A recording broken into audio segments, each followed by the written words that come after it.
Welcome back to this week's episode of the Lady Landlords Podcast. Today, I'm going to be sharing the biggest mistakes I made on buying that very first rental property. So many of you know I started purchasing property back in 2018. I, at the time, was living in the Bronx. My now husband and I, we were living on a 6th floor walk up and really decided, you know what, a little bit of a time for change, if you will. So at that point in time, my husband really wanted to be able to buy that white picket fence. That was the lifestyle that he was ready for. He was ready to move out of the city, get a little more space, but that was not exactly where I was. At that point in time, I'd actually just moved back from Europe a few years before. I was still rebuilding. If you have not listened to my story, I have a ton of episodes here on the podcast all about how I had moved to Europe, built a business there, and then had it absolutely collapse on me and really kind of ruined me financially. I was in debt. My credit score was completely ruined. I lost a little over $100,000 in my business in Portugal at that point in time. I really needed to rebuild. The idea of buying a new property to me just was crazy. First off, I was like, who's actually going to give me a loan? Two, how am I even going to pay for this? So, as we do in relationships, we want to compromise. We want to be able to build and grow and also make our partners happy. But we also have to think about what that's going to look like for us.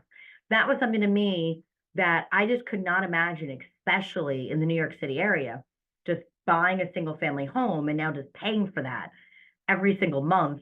I just really was not in a place where I spent so much time trying to really rebuild financially and my credit and my savings that I just did not ever want to be in a position where I was going to be living paycheck to paycheck again. That was absolutely not ready for me. So at that point in time, even though he really wanted that very single family stable home, I had said, hey, I think maybe we should look into purchasing possibly a multifamily where then we could live in one unit and rent out the other so we have some of that income coming in. Now, at this point in time, you have to remember, I knew nothing about real estate investing. This was not a plan that I had. This was not something that I ever thought that I would be able to get into. Once again, I was still at a place where I was like, who would even give me a loan at this point in my life? Let alone how am I actually going to be able to build and scale the portfolio that I have now that's 7 figures. But at the time, my husband was on board with that. He said, okay, let's find a way to be able to buy a multifamily. We will live in one side, what is now known as house hacking, right? When you have somebody else paying towards that mortgage and hopefully bringing in a little bit of money for yourself. But that was how we got started. One of the biggest mistakes I made was actually the biggest blessing. The reason for that was because I was not overthinking in this stage of real estate. I feel like one of the biggest problems that you hear, especially the newer real estate investors getting into, is analysis paralysis, that they feel like they need to be constantly learning and constantly evaluating and constantly understanding just absolutely every single facet that there is to real estate investing. And while I absolutely advocate that we should be making educated, data-driven decisions, I feel like what actually ended up being the biggest blessing in my sense was that I really didn't know everything. At that point in time, I couldn't go into the minutia of all these other details because they just weren't a part of what I was even looking for, considering, thinking about. I really had to rely on my team at that point in time. Thankfully, I found an absolutely amazing realtor that not only specializes in first-time home buyers, but also works with investors. So it was really great to have somebody that had that second set of eyes that I could really rely on from that perspective. The second person that was incredibly helpful in this period of time was actually my mortgage broker. The mortgage broker I had would really help me with some of those numbers. Now, he didn't go into what this would be necessarily as an investment property and what I would make over time and what my ROI was going to be and talking about refinancing and pulling equity out. No, we kept it very basic, very simple. It was very nice being able to have my realtor be able to support me with what types of rents I would be able to have coming in, not just from the unit I was renting out, but also even if I chose to rent out the unit that I would be living in, what that would look like if then we decided to upgrade into another property. But then having my mortgage broker really break down my costs, my expenses, what I was going to be paying monthly, what this was going to cost me in the closing costs, all of that, and being able to put those two together was really a space where I felt like I had enough information for me to be able to move forward. I did not get stuck in analysis paralysis. I did not get stuck in the overthinking phase or feeling like I was missing something, because honestly, it kind of fell under an ignorance is bliss kind of space. But I got to be honest, that could have been an absolute disaster. Okay. I'm very fortunate that worked out. I still actually own that property, still bringing in money every single month with that. I am very happy to say that I actually got to be somebody that lived in New York City and actually got paid to live in New York City. That is an incredibly unusual thing. And that has really been a game changer for me. And it really all started with that house hacking. But there were still absolute mistakes that were made in that space that if I could go back, that I would have wanted to do a little bit differently. The first one of those things would be understanding my numbers. Okay. If you are in the Lady Landlords Facebook group, that is where our community is. That is where our hub of over 50,000 other Lady Landlords are. So if you've not joined that, make sure to go over and join the Lady Landlords Facebook group. But I talk in that group often about you have to understand your numbers. Even once again, even just the basics that I just mentioned that I was really using to evaluate, since I was really looking to purchase more my home than necessarily an actual rental property in a pure rental property in this space. This was also the place I was going to be living. And it was important, once again, to have a little bit of those upgrades, like not having to walk up 6 flights of stairs, which really kind of sucked, not just on grocery day, laundry day, but leg day, right? So understanding your numbers is the first place I'm going to recommend that you always want to be able to start. That is something that we want to make sure that we get really, really good at running property analysis, at understanding what those numbers mean, understanding the acronyms of what we're going to be looking for. And most important is what numbers are most important to you. What I mean by that is there are so many different ways that we can analyze deals that give us what that actual number is, right? 2 plus 2 will always be 4. But is 4 good? Is 4 good for you? 4 might be good for a good number for you, but 4 might not be a good number for me. We have to get a really good understanding of what exactly we are looking for and what a good deal means in your situation versus my situation versus any of the other lady landlords. Okay. So that was the one mistake that I really feel like if I could go back, that I wish I'd understood what that had looked like. The second would really then be the actual landlording of all of this, tenant management. When we first bought that property and tenants moved in, those were a lot of things that I did not have systemized or had planned at that point in time. This was completely new to me. So the idea of having to go and actually provide a lease, and how am I accepting rent monies, and what factors fall into the lease as an item that the tenants are going to be responsible for versus what I'm going to be responsible for as a landlord. All of those things became very, very important to understand very, very quickly. Then, for me specifically, once again, buying that first property in 2018, there was actually a huge change in the New York State landlord tenant laws just a year later in June 2019. Now, I'd also picked up another 4 units and a parking lot by that next year. And now all of a sudden, all of the things that I thought I was supposed to understand as a landlord also completely changed. That tenant management piece is going to be so important because you need to understand your local laws. You need to understand what you actually have to do, what you have to provide, what you don't have to provide, how to handle certain situations, fair housing guidelines, discrimination suits, all of those different things we need to really get a handle on as landlords. And we need to do that honestly much faster than it took me. That was something that I really encourage people from that very first property that you have to start systemizing. Okay. You do not want in any place in time to have new tenants, people moving in and then being like, ooh, I need a lease. I guess I'll just go find one on the internet today. Ooh, I need to find a way to be able to collect rent. Cool. You know what? I'm going to start off this by just going to that person's house and having them give me an envelope of cash. All right. But is that really what you want to be doing? Is that the lifestyle and the boundaries that you already want to put in place on day one? No.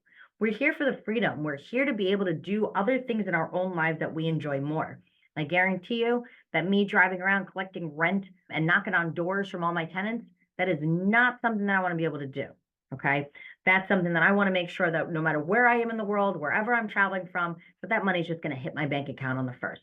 So understanding those tenant laws, what you have to do as a landlord, and really understanding those processes and systems that you could put in place is going to make your life just so, so much easier.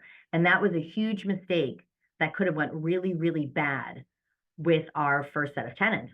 I'll never forget when we actually had these tenants move in. We had this couple that moved into the house, right? Well, they weren't together, but it was a guy and a girl. They moved into to this first property. It actually had 3 bedrooms, but only the 2 of them were going to move in.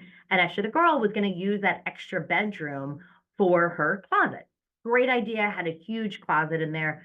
And I remember her calling us, and it was only a couple days into even us owning the property.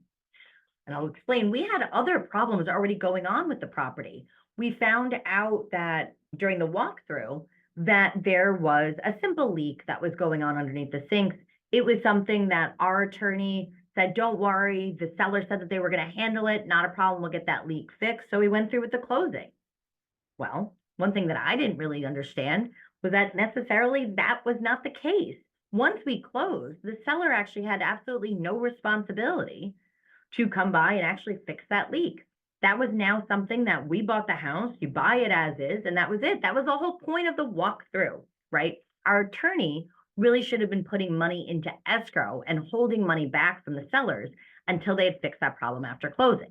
Something we learned later, something we ended up having to go to court with our former attorney. Yes, we won. We still got that money in the end, but that was a huge headache. Because of that leak, we ended up with water running through 4 floors of a townhouse. So that was not something that we necessarily liked. And part of one of the spaces that the water was actually running down was through the electrical panel. So now we're sitting here being like, do we call an electrician because there's water in the electrical panel, or do we call a plumber because the water's going through the electrical panel? Do we call both? And also, we had never lived in homes before. This was something that we were always doing the city living. And had just called a super and somebody else came and fixed these problems. Now we're the super, we're the owner. So we're trying to take care of these water problems. And now we have these tenants that moved in, just figured out the screening process, the leases, monies, got them all moved in. And like I said, it was like the first or second day that the female tenant had called me and said, hey, our closet rod broke, so we need a new one. I was like, okay, that makes sense. Closet rod broke. But I remember sitting there being like, but wait, did the closet rod break because it was a really cheap closet rod and structural integrity was not really good, and now all of a sudden that just collapsed and that's on me to be able to replace? Or this tenant, once again, that has an entire room for clothes, did she overload what that closet rod was? Right. And listen, we're talking about something that was like $20. So in the end of the story, we just went out, we just bought another one. We're going to make tenants happy for $20. But it was just this weird conundrum that I remember on day one of being a landlord being like, well, this is now decisions that we have to make as business owners. How do we evaluate whose problem it was? How do we evaluate who's going to be paying for it and who's going to be fixing that, and the time and the energy and the cost that's going to go into it? Luckily, once again, we're talking about a $20 closet rod, but there are a lot of other bigger situations that landlords can be facing, even on day 1, day 2, day 3 of a tenant moving in, that you're going to have to act fast and you're going to have to be able to make those decisions. And understanding your legal responsibilities and also any types of codes, municipalities, legalities is going to be really, really crucial for a landlord that is buying their very, very first rental. The third mistake that I feel like I really had on that first one was how to scale. I feel like you hear all the time people talk about how difficult it is to get that first rental property. And honestly, I completely disagree with that. The first rental property is not the hardest to get. To me, it's the second. Here's why.